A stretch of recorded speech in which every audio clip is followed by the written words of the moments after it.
I'm really excited and fired up for this message. A year in the wheelbarrow. In the late 1800s, there was a man by the name of Charles Blondin, and he was sort of the Tom Brady of tightrope walking. But you guys already know that. You're big followers of the sport. And Charles Blondin, he was the first person ever to stretch a tightrope 1,100 feet across Niagara Falls and walk all the way across it. And the crowds loved this guy. And he was a man of the people, you know, and he gave them the danger effect. You can't just tightrope 1,100 feet across Niagara Falls. Boring. You gotta step it up. You gotta give the people what they want, and he did. The story goes, one time he walked across it on stilts. And another time he brought with him a portable stove and sat down halfway on the tightrope and made an omelet. Like my guy cooking breakfast, hundreds of feet above 600,000 gallons of raging water every single second. And everything he did, the crowd just went crazy. And then one day he decided to up the ante a little bit. So he got a wheelbarrow and he filled the wheelbarrow with a few hundred pounds of cement. And then he put on a blindfold, because why would you do this without a blindfold, you know? And blindfolded, he pushes this wheelbarrow of cement 1,100 feet across Niagara Falls from the US all the way to Canada. And then he gets to the other side, he just dumps out the cement like it's child's play. And the crowd is getting bigger and the energy is building and he's feeding off of it and he's working the crowd and he shouts to the crowd, "Who thinks I can push it all the way back?" And they shout, "You're the man, Charles. Marry me, Charles." Who thinks I can push a person back to the other side? And they're getting even louder. "We love you, Blondin. You're the Godfather." I don't even know what that means, but it just felt like it fit, you know? And then he asked the ultimate question. He says, "Okay, who's gonna hop in the wheelbarrow to let me push him all the way back to the other side?" Crickets. I picture a tumbleweed tumbling across the quieted crowd. And this has become a pretty famous story because of the hundreds of believers present, and they were believers. Not a single person had enough trust to get in the wheelbarrow. Faith is both the belief and the trust. The belief is the mindset, the trust is the action. Belief says, yeah, you can do it. Like, I believe. But trust says, I believe so much that I'll get in the wheelbarrow. Trust has action that follows it. Real faith has follow through, at least according to Hebrews 11 verse 1. I'm gonna read it to you one more time. Faith, here's the definition, shows the reality of what we hope for. There's the mindset. Here's the evidence and the trust and the action. It is the evidence of things we cannot see. And what I think is, I think the more you know God, the more you'll trust God. And the more you come to trust God, the more you'll live life in the wheelbarrow. And the more you live life in the wheelbarrow, the more there'll be evidence of it, and it'll show up in the way that you pray. It'll show up in the way that you date. It'll show up in the way that you choose to live and not to live, the things you do and don't do. It'll show up in the way that you forgive. It'll show up in the way that you steward your finances. I think trust is built by knowing God and then by going with God. It reminds me of that scene in Aladdin where Aladdin pulls up to Jasmine's balcony at her palace and he's on the magic carpet. He stretches out his hand and he says, "Do you what? Do you trust me? Because if you trust me, I can show you the world, a whole new world, a dazzling place you never knew." It's taking all my self-control not to sing it right now, but I'm not gonna, because you know if I did, I'd crush it.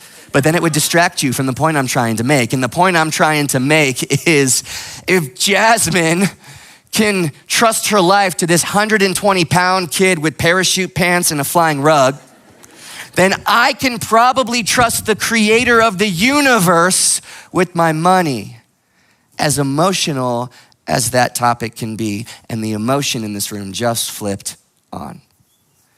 Because if you've been at this church for a while, I don't want you to hear this for the 100th time. But then at the same time, if you're new around here, I don't want you to not know this about us. We will give you other churches to give to if you don't trust the motives of this church. And we mean it. It's our joy to do that. I want you to experience what God has for you if you live a life of generosity the way he's called. I believe generous Christians, if we saw a generation of them, would change the entire world, okay? And so you and giving is about you and God way before it's about you and the church you go to. And so we do that. We'll give you other churches to give. We'll tell you to take cash from the basket on your way out of here every single week if you're hurting or desperate. And the reason we do those things is because number one, we mean it, but also number two, because it disarms you. So we can actually talk a little bit about the one thing that makes people more emotional than every other topic by far in church: money. Because really, it's about money, but it's also not. If it is about money, it's only about money because it's really about the thing behind the money, which is your heart, which is what Jesus is getting at. He said, where your treasure flows, your heart goes. And when God gets your heart, what you get is abundant life. And the devil knows this. I think that's why he's worked so hard over the decades to stain and pollute words like money and giving in church. Those words get said, and for a lot of you, it's like, babe, get your purse, we're out of here. Tale as old as time. Of course, church talking about money again, and there's a lot, like there's baggage and history there, but there's also principalities at work there. Guys, like some of you trust the church more easily with your kids than money. Like, oh, my kids, yes, please take them. Praise God. Oh, wait a second, my money? And that's not an accident that happens. There's principalities at work. The devil's smart, okay? And he understands, okay, the reason that money matters to God is because you matter to God. And God doesn't need your money. God wants your heart. And when God gets your heart, you get abundant life. And the devil knows that. He knows if God gets their treasure, then God gets their hearts, and then he gets all of them. And so I know what I'll do. I'll make tithe a trigger word. I'll make truth a trigger word so we can't even talk about it. That's a stronghold. I want to show you something really cool that God does. In Matthew chapter 4, Jesus is in the wilderness for 40 days of prayer and fasting, and he's being tempted by the devil. And there's one scene where the devil's trying to get him to test God. And Jesus responds this way in verse 7 of Matthew 4. Jesus responded, the scriptures also say, you must not test the Lord your God. And Jesus is quoting Deuteronomy 6:16 that says, do not put the Lord your God to the test. So this not testing God thing is such a big deal that not only is it a law in the Old Testament, but Jesus takes time to reiterate it in the first gospel of the New Testament. Do not test God. That's really interesting when you look at what God also says in Malachi chapter 3, verse 10. Bring the whole into the storehouse, that there may be food in my house. Test me in this, says the Lord Almighty, and see if I will not throw open the floodgates of heaven and pour out so much blessing that there will not be room enough to store it. God says, don't test me unless it's in this. It's almost like out of his love and mercy for me and you, God breaks his own rule and says, I get how emotional this money thing can be. I'm not mad. It's scary. I understand. So in this one thing, I'm gonna let you test me. And this is the one place in the entire Bible where God says, test me, try me, and see. This is the one place, Red Rocks, in the entirety of the scriptures where God essentially says, get into the wheelbarrow and just watch what happens. And I just don't know why you would wait another year to take him up on that. So here's my challenge. What if between today, this Kingdom Builder series offering, and then next year's Kingdom Builders offering, what if you gave God a year in the wheelbarrow? Like truly in the wheelbarrow. And you tested him with your treasure, and then you trusted him with his timing. And you didn't just believe Malachi 3 and all these verses are real. Like, yeah, I believe.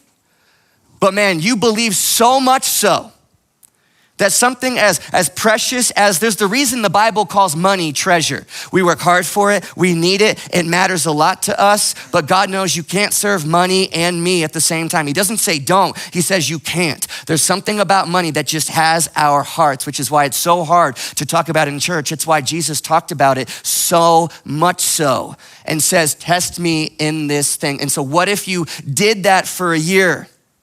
What if you didn't just believe, but you trusted so much that you really tried this God's way for a whole year? Because if there's something to what God's getting at, you might as well really find out. And the only way to really find out is to really, not just kind of sort of try him, but to really test him and take him up on that offer and see.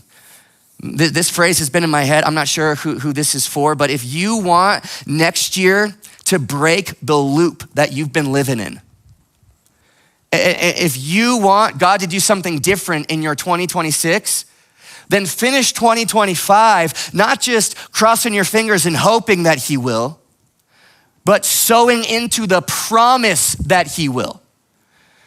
Man, finish the year with some faith so we can start next year with some favor and focus. As Christians, we should live the kind of lives in the wheelbarrow that demand an explanation from everybody else in the crowd on the cliff by the waterfall watching, who don't know God as well as we do. What if you gave God a year in the wheelbarrow, not just believing he can, but trusting he will? And in the case of money, trusting can be testing because God is just that good. How do you test God with your treasure? First of all, you just need to get in the wheelbarrow. Start somewhere. Start small. Give something. Get in the wheelbarrow. I want to show you this verse in 2 Corinthians chapter 9, verse 6. And this is about giving. It's speaking of seeds as dollars. That's what the Apostle Paul's doing. He says, remember this, a farmer who plants only a few seeds will get a small crop. But the one who plants generously will get a generous crop. And there's a revelation here that you need to get that I think kind of has two levels to it. And the second level is the obvious one, that the more generous you sow, the more abundant you reap. And the fewer you sow, the smaller that you reap. And that's level 2, but don't miss level 1. And I think level 1 would be this: giving something, sowing something is so much better than sowing nothing. Faith doesn't do nothing. Faith does something. Start somewhere. Get in the wheelbarrow. Try God on this. Rich Wilkerson Jr. once said this years ago. It stuck with me. This phrase has changed my life. Faith doesn't maintain, faith multiplies. The parable of the talents, it's the story that Jesus tells to explain the kingdom and how creation works that he designed. He tells the story of this master who has 3 servants. And to one guy he gives 5, to one guy he gives 2, to one guy he gives 1. And then he goes away on this long trip and says, steward it and do something with it. And then he comes back from this long trip and says, what did you do with it while I was gone? And the guys who had 5 and 2 multiplied it, but the guy who was given 1 buried it. He said, I was afraid I'd lose it, so I just maintained it. And Jesus says the master calls that guy lazy and wicked and takes the little he has and gives it to the guy who will actually do something with it. If you ever look around in life or in church and you're just observing and noticing, man, it seems like there's more favor on their lives, or they just get more promotions, more opportunities, more green lights, more open doors than I do. And I want to be careful here because God is not a formula. But at the same time, he is a God of unchanging principles. One of which is you will reap what you sow. And there's some laws of his creation that either work against you or work for you. And he's trying so hard to get you to have them work for you. Unchanging principles. And if you find yourself looking to the left or to the right and going, man, it seems like their worlds are just getting bigger and bigger and mine is staying the same or even getting smaller, it might be because they already have this revelation that you need to get. The revelation of the wheelbarrow, that faith doesn't maintain. Faith multiplies. But in order for faith to multiply what you got to release what it is that you got. Like farmers don't sow seeds reluctantly. They don't plant seeds in the ground and then cry over like, I missed that seed. Why did I plant it? Because they understand that it's not goodbye, it's see you later. To plant a garden is to believe in tomorrow. To give above and beyond in an end of year offering is to live with expectation for 2026. God doesn't give trees. He gives seeds. Keep that seed, and that seed is all it will ever be. But when you release what you got, you get what you give. And this is not some financial guru, self-help, motivational speaker content. Guys, I'm quoting Jesus. Let's be humble and hear him. When I meet pastorally with people in our church and we talk about money, and when I say money, like the real stuff, like I'm carrying the financial weight of the world on my shoulders stuff, the money problems are driving a wedge between me and my spouse stuff, there's no way I make enough even close to even consider and think about tithing, that stuff, the real stuff, and I've been there. I always try to encourage people because I know how emotional this is, and I'll say, hey, just get in the wheelbarrow, start somewhere, start small.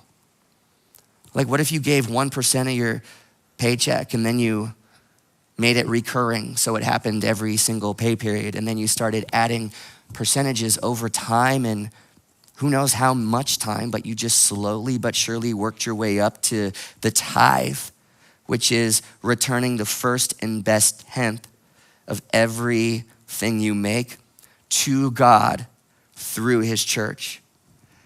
Test him in this, because here's why.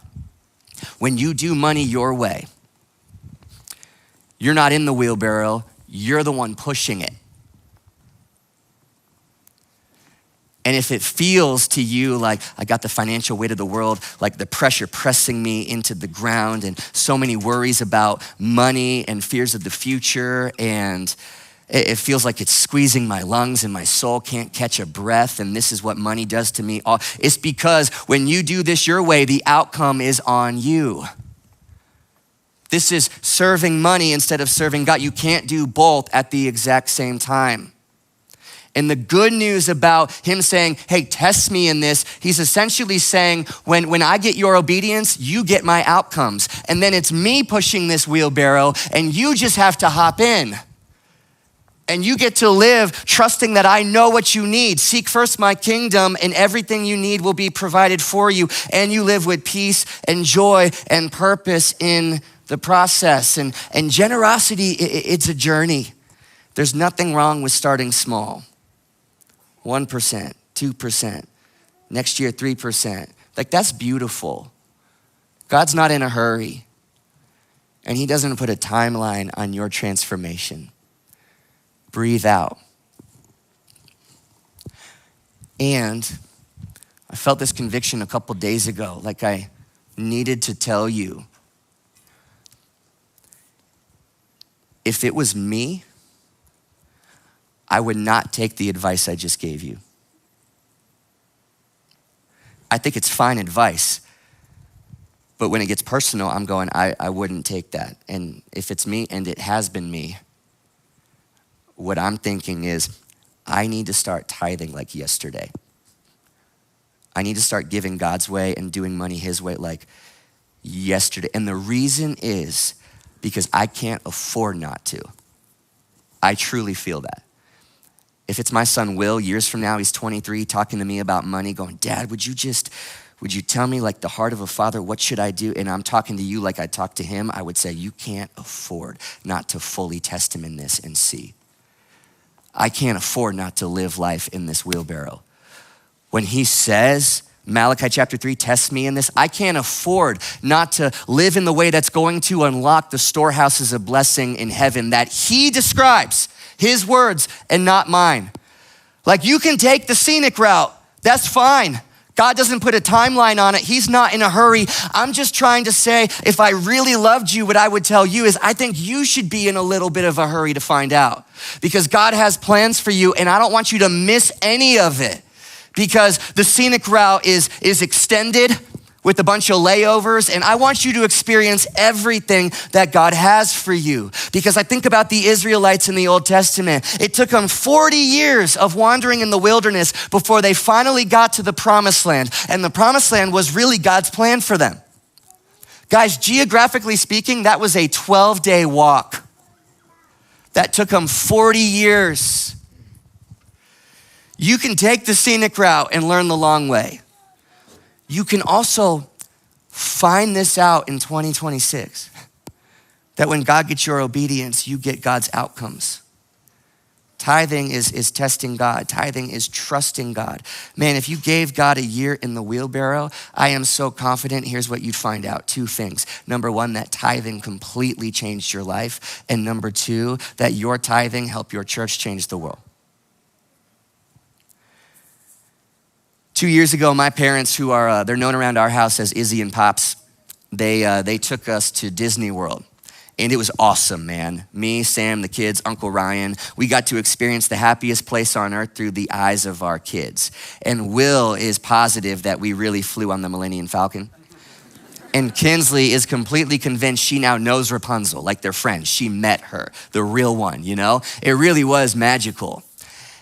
But if I could go back in time, I would do one thing different. I would take out a second mortgage on my house to buy the lightning lane pass.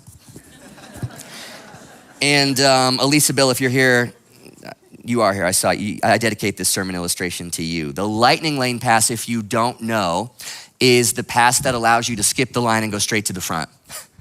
It's the pass that allows the other dad to swoop in and take the purple teacup your daughter had her eye on for the 90 minutes you stood in line for the godforsaken teacup ride while you were sweating in the Orlando humidity, and then that dad and his daughter get the purple teacup and you just kind of like want to punch him in the face a little bit, but you can't because you know he's smarter than you.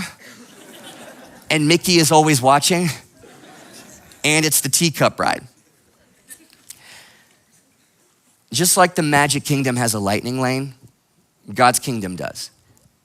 It actually has 2 of them, fasting and giving. Fasting we'll talk about in January. But giving, tithing, it's a lightning lane. If you're looking, there's no silver bullets in Christianity, but there are 2 shortcuts in the Bible. One of which is what we're talking about today. And sometimes we will look around at other Christians who are just blessed, right? And they're financially free. And it seems like favor follows them. And they're also like, they just always have what they need. And they're not worried and freaking out about tomorrow the same way I am. And their kids are blessed to be a blessing, and they have purpose and they have peace in the process. And you just kind of want to punch them in the face sometimes for having access to all of life's proverbial purple teacups. But can we humble ourselves for a moment? They might have a revelation that you don't have yet, that you need to get. The revelation of the wheelbarrow, that faith doesn't maintain, faith multiplies. He's a God of abundance. And his kingdom is like blessing. His blessing is like a river. It flows until it's blocked.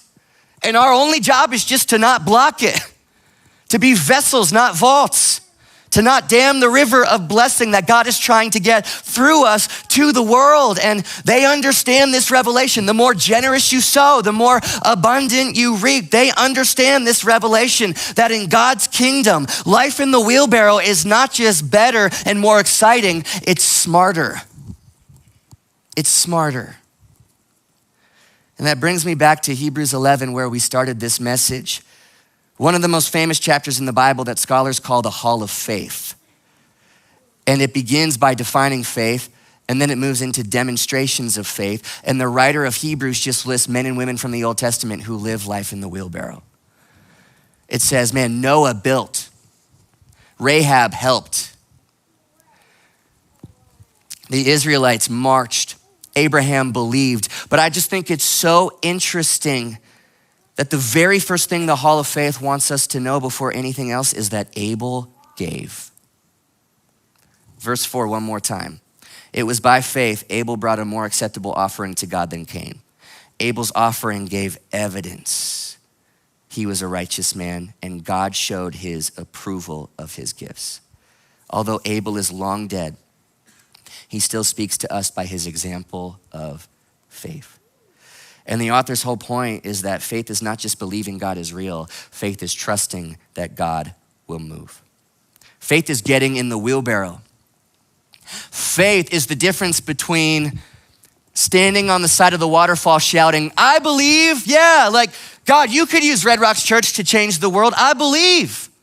It's the difference between that and going, no, I trust you will so much that I'll invite, that I'll serve, that I'll pray, that I'll give. I'll even sacrifice above and beyond to see it happen. I'll get in the wheelbarrow because I don't just want to see what God's going to do next. I want to be what God is going to do next.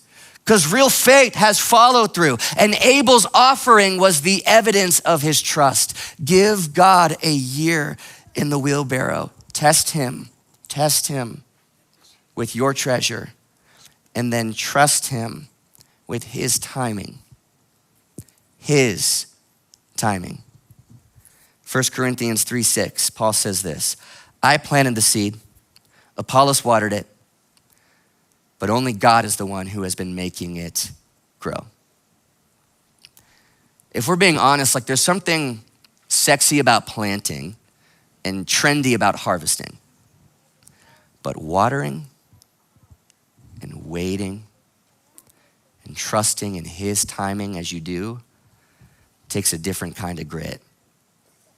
Faith in the waiting, for those of you who are waiting on the Lord, which is a lot of us, it really does feel like you are pushing a wheelbarrow across a tightrope, 1,100 feet, and it's wobbly and nothing is certain. And I mean, it's one thing to get into the wheelbarrow.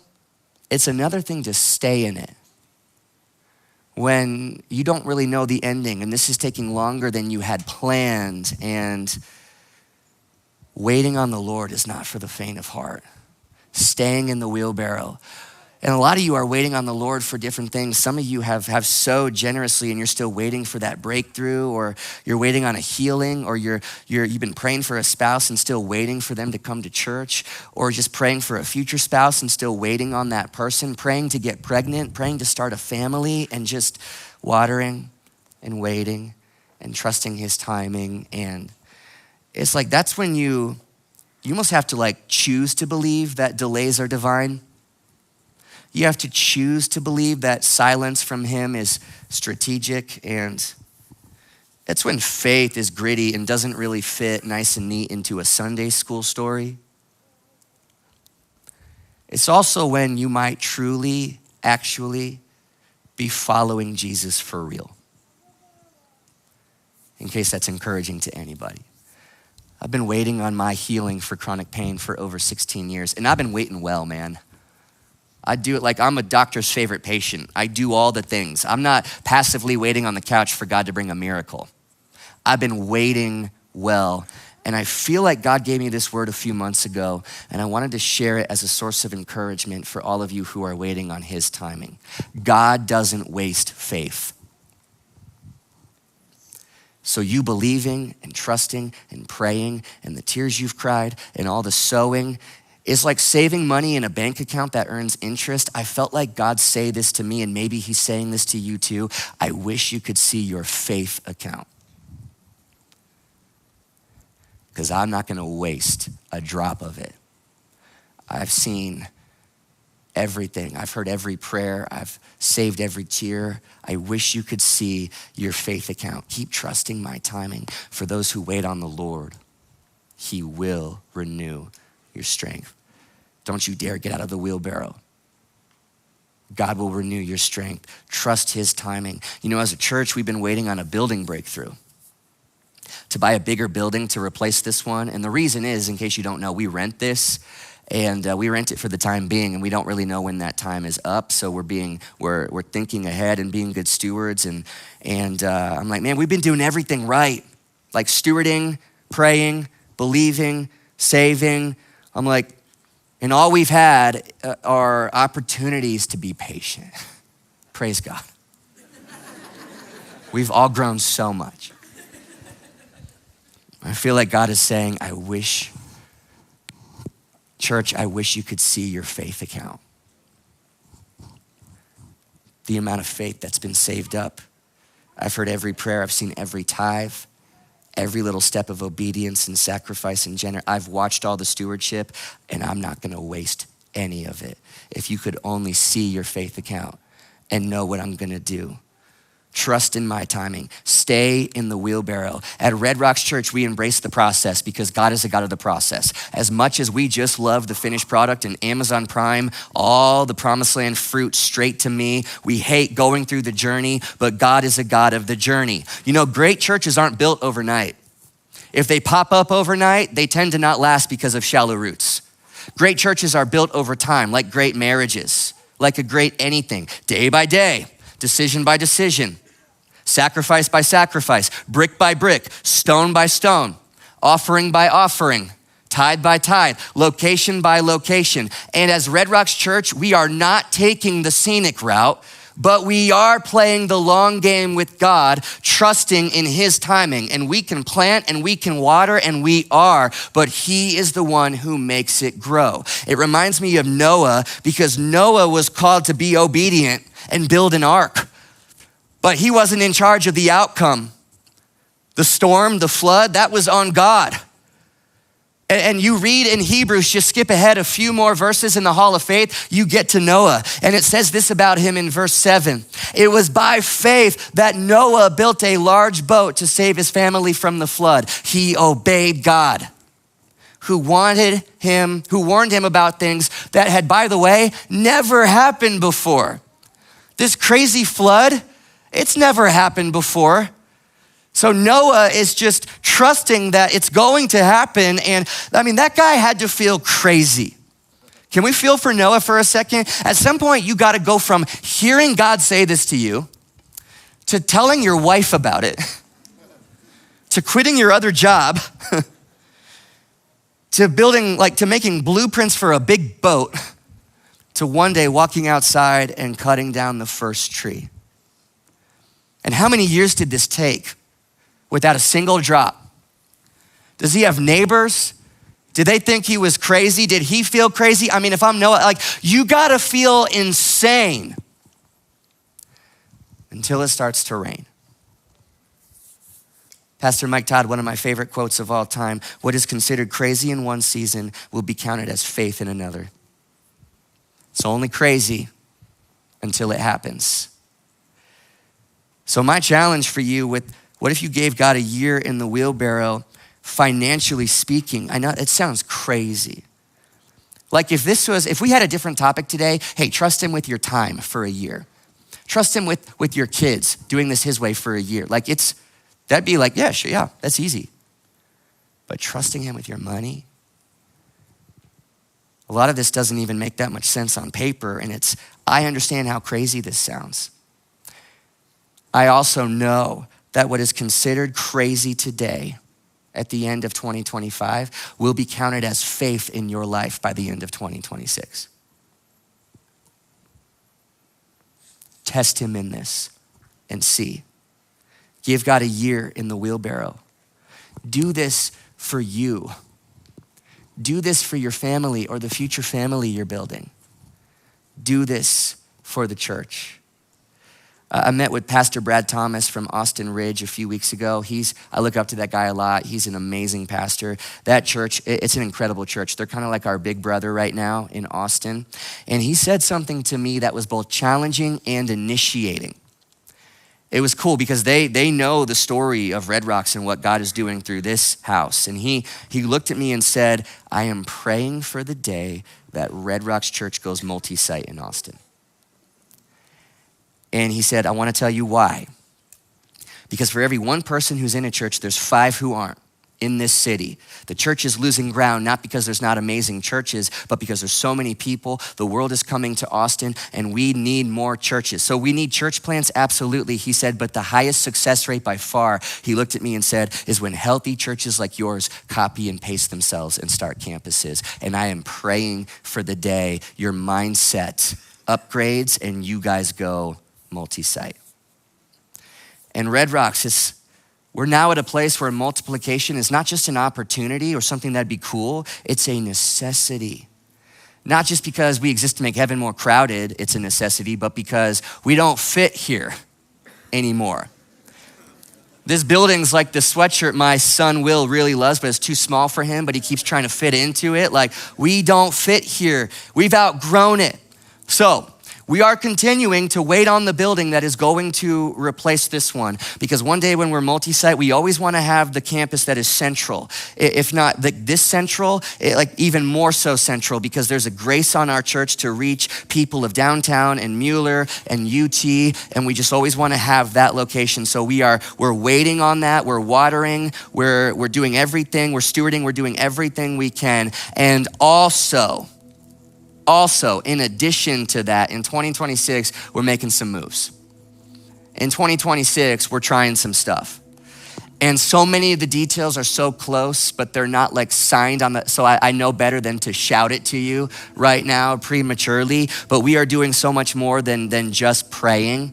We've been interviewing architects. We've got our team. We've put together a team of people. We've been touring buildings. We've been looking at the heat map for our church and where all of y'all drive from, and looking at other possible locations and getting blueprints and talking about realtors, making plans, getting leaders ready and all of that stuff. Mackenzie's been looking into other prisons in Austin so that we can start our second correctional facility campus. Like in 2026, we are going for it, I'm telling you. And God is calling us not to get comfy now. There's something about like we've sort of hiked like uphill for 7 years to get to where we are and kind of settle into this, getting a little bit comfy. And God is saying, I want you to stay in the wheelbarrow. And I want you to know the people you could reach if you guys got even a little bit crazier. It's only crazy though until it happens. You start to live this way and then you find out actually the safest place to be is in the wheelbarrow if Jesus is the one pushing it. Even if it's across Niagara Falls on a tightrope, this is where you want to be. And he's saying, if you guys just sacrifice more of your time and talent and treasure and got this revelation, the people that we could continue to reach in the greater city of Austin and the surrounding smaller cities as well. What I'm saying is the harvest is ready, Red Rocks, and we are too. The harvest is ready and we are too, and we're going for it. We're watering, we're waiting, we're trusting God's timing and his outcome. And we're doing our best to go, you get our obedience now. And I've been thinking, God, if you are waiting on us for our obedience in any way, shape, or form, I want to know what that is, like what that obedience is. And I've been praying through that, and my spirit is telling me, if God is waiting on anything from us, it's this. It's for as many people as possible, if not everybody in our church, to get more skin in the game and to understand what sacrifice really means, not theoretically, but firsthand experience. The reason is because this conversation I'm about to tell you about, I have had 3 different times in the last decade with 3 different lead pastors, where I'm standing with them in like the auditorium of their big church building, or we're on the campus of the big location, and that pastor, no joke, looks me in the eye and says, Doug, the worst thing that ever happened for our church was this big fancy building. Because really like a few people in the church truly paid for it and understood the cost and the weight, but everybody inherited it. And because most of our people didn't understand the burden behind the blessing, we lost all of our grit. And the blessing, it's like an inheritance gained too early is not a blessing, it's actually a curse. We got comfy because everybody felt like we arrived. And that was the weekend our church started to die. The more that you get skin in the game and understand the weight of sacrifice, the more when the inheritance does come and the blessing does come, you don't misconstrue it. Lest we start to forget that the church is not a people, but a place, and we move into a new building and we go, this building is our church. This building was our promised land. No, it's not. Our promised land is wherever God's presence is. And our mission is to make heaven more crowded. And this building is simply a vessel for us to stay gritty and continue to do just that. And the more you understand the burden of what it costs, it's like if you get to the promised land premature, the milk and honey will make you sick if you don't have the character to steward the blessing. It becomes a curse that ruins you. And I want all the blessings that God brings our way to be something that everybody in our church understands the burden and the weight of it, so it stays in its proper place. Because when we talk about kingdom builders, we're not building buildings, we're building stories. Buildings are the means to an end. Utilities we pay, programs we do, all the things we have to spend money on are just necessary means to a very real end, the true bottom line, which is making heaven more crowded, which is people, which is 2,567 people putting their faith in Jesus just in this room, just in 2025. That is the real end game. The real bottom line is 698 people going public with their faith through baptisms just in this room, just in 2025. That is the bottom line. It's helping our people to know God and live on purpose so that we can take the baton that's now in our hands, that used to be in Abel's hand, used to be in Noah's hand, used to be in Rahab's hand, and then Peter and the disciples in the early church, it was in their hands all throughout. We are now holding on to it. The only question is, what will we do with it? And we say, let's go change the world with it. Let's sacrifice. Let's live lives in the wheelbarrow.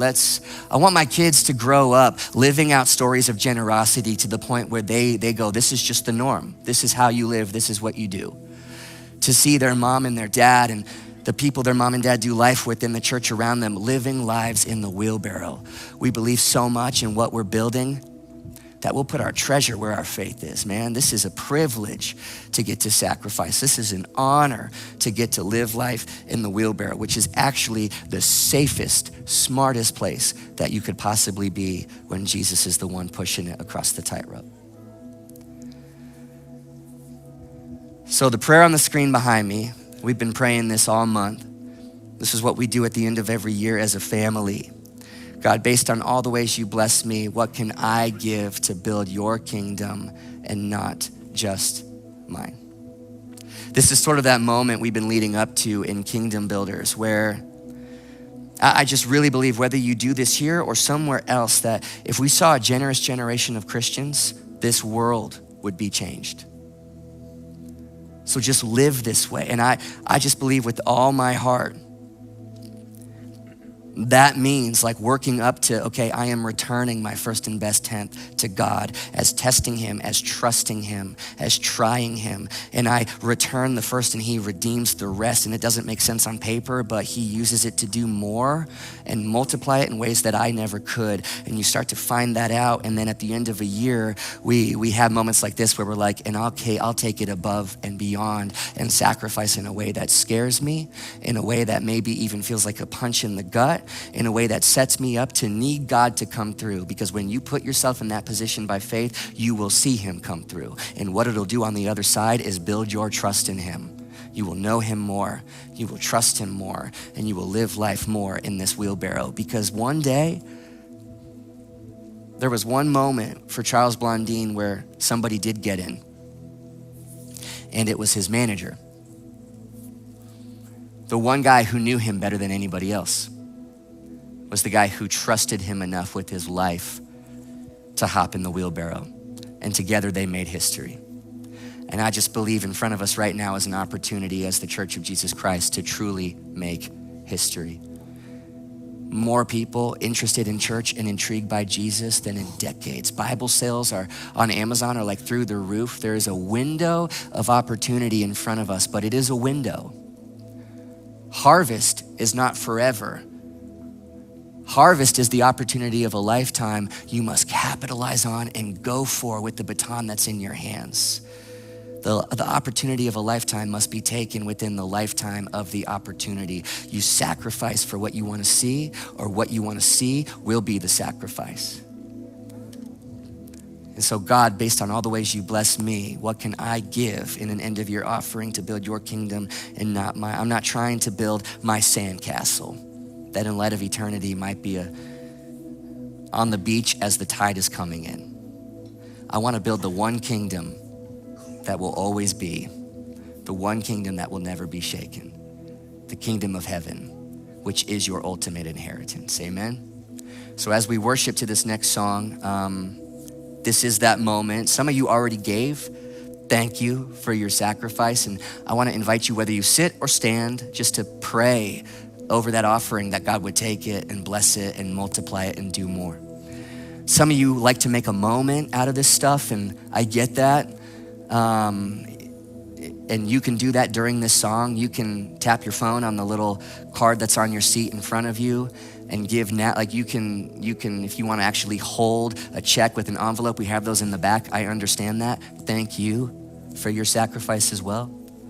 Some of you are still, not sure about this, and thank you for hearing my heart over the last 45 minutes. And I just want to invite you to pray and worship and ask God, is there something to this wheelbarrow? Can you awaken my heart to it? Can you help me trust you? I think that's a prayer he would love to answer. But as we worship this song that is straight vertical, giving the glory to God, just go to him and let's make our offering, our worship, pleasing to him.